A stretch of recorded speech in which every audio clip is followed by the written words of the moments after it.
This is the story of my mom, Wanda, and Principal Moore. Joseph. As kids, Wanda and Joseph lived one street apart and went to the same school. They watched each other grow up. Of course, they couldn't really tell that's what they were doing, since when you see someone every day, it's hard to tell there's a change. And suddenly, it seemed like he was 5'10" and she was a 32C. I had a paper out, and one day, as I threw the morning paper onto Wanda's family lawn, He accidentally threw the paper at my face. and she screamed at me. "Watch where you throw that thing, Joe!" And then I rubbed my head, fixed my bra, and went inside. And that's when I saw her bra strap, and from that moment forward, I was hooked. It took a few weeks, but I finally worked up the courage to ask her out. I had memorized exactly what I was going to say the night before, so I wouldn't mess it up.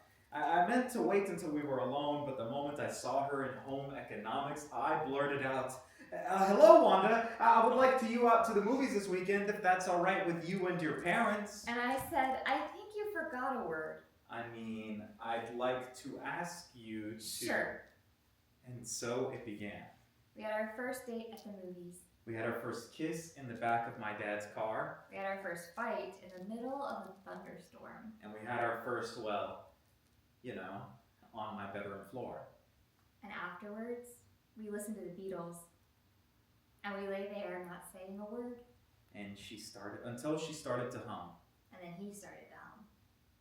And And his hair was dark and wavy. And her skin glowed. And on prom night, we were crowned king and queen. And after the prom, a bunch of us went back to my house, to the basement.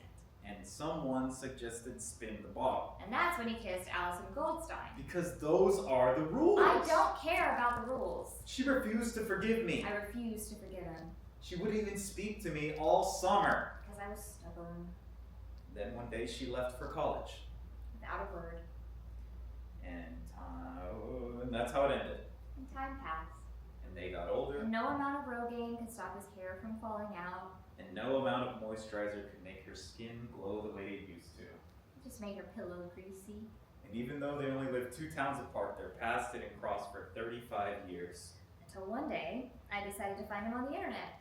And when I saw that he was a principal of the middle school, I decided to write to him to see if he had a job for my depressed, unemployed daughter. And I dropped my sandwich when I saw her name appear in my inbox. And I smoothed down my hair as I typed the word.